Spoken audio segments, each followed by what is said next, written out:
주님께서 여러분과 함께 마테오가 전한 거룩한 복음입니다. 그때 예수님께서 말씀하셨다. 불행하여라 너희 위선자 율법 학자들과 바리사이들아, 너희가 겉은 아름답게 보이지만 속은 죽은 이들의 뼈와 온갖 더러운 것으로 가득 차 있는 회칠한 무덤 같기 때문이다. 이처럼 너희도 겉은 다른 사람들에게 의인으로 보이지만 속은 위선과 불법으로 가득하다. 불행하여라 너희 위선자 율법 학자들과 바리사이들아, 너희가 예언자들의 무덤을 만들고 의인들의 묘를 꾸미면서 우리가 조상들 시대에 살았더라면 예언자들을 죽이는 일에 가담하지 않았을 것이다 하고 말하기 때문이다. 그렇게 하여 너희는 예언자들을 살해한 자들의 자손임을 스스로 증언한다. 그러니 너희 조상들이 시작한 짓을 마저 하여라. 주님의 말씀입니다. 예수님 찬미합니다. 참 예수님, 하느님의 복동이 고맙습니다. 고맙습니다.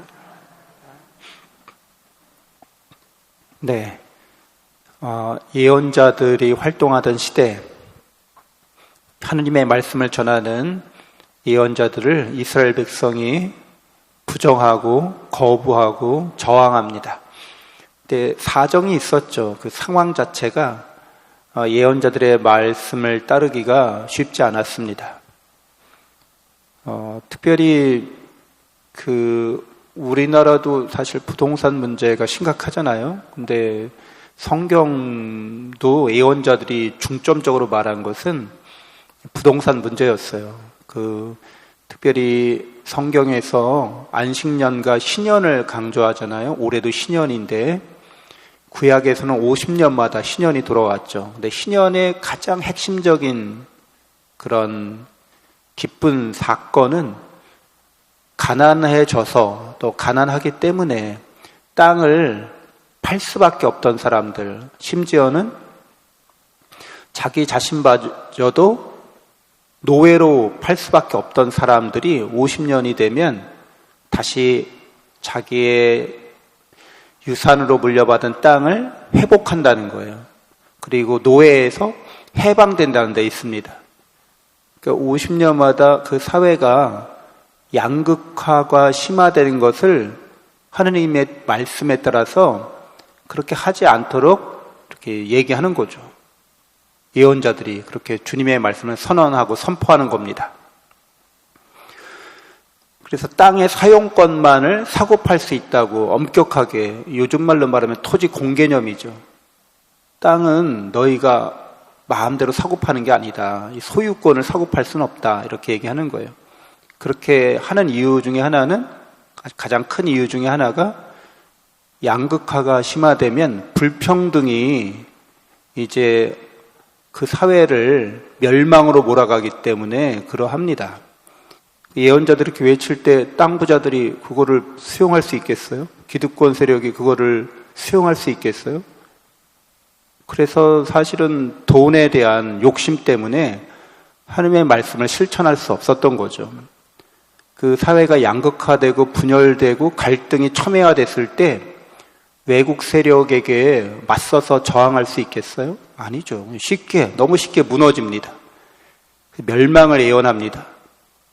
그래서 또 인간적으로 외국 침략 세력의 멸망에 대해서 예언을 하면 또 이것을 어떻게든 인간적 외교력으로 그걸 돌파하려고 굉장히 노력을 많이 하죠. 충분히 이해 가능하죠.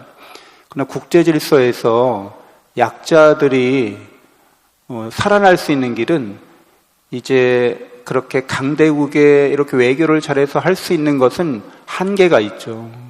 언젠가는 강대국에 먹히고 말죠.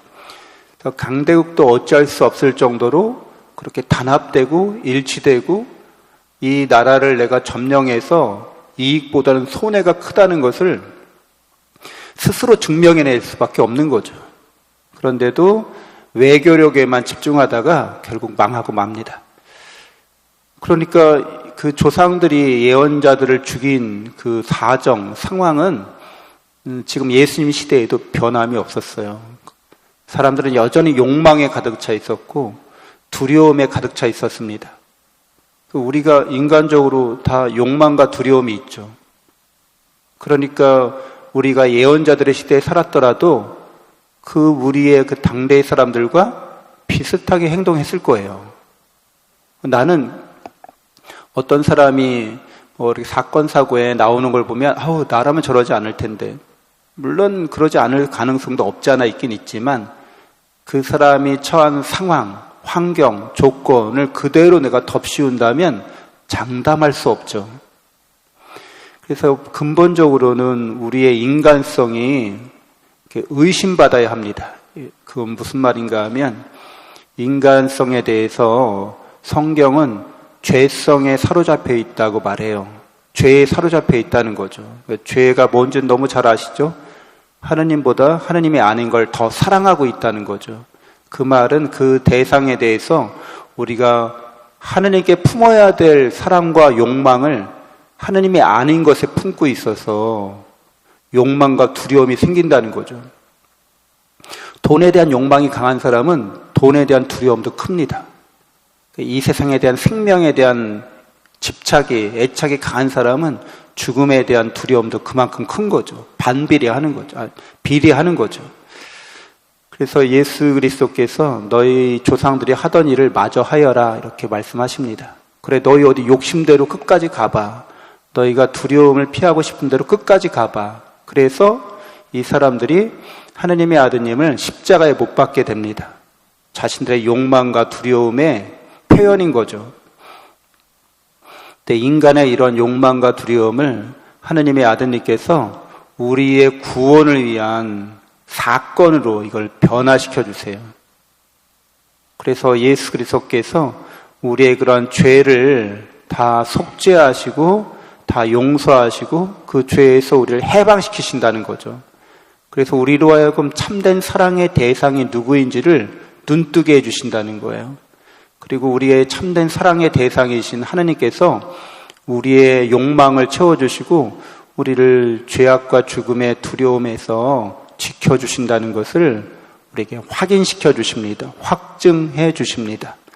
예수 그리스도를 통해서 거듭나고 새로워진 사람들, 하느님의 사랑으로 자기 욕망을 채운 사람들, 하느님의 영원한 생명으로 죽음의 두려움에서 벗어난 사람들이 바로 그리스도인들인 거죠.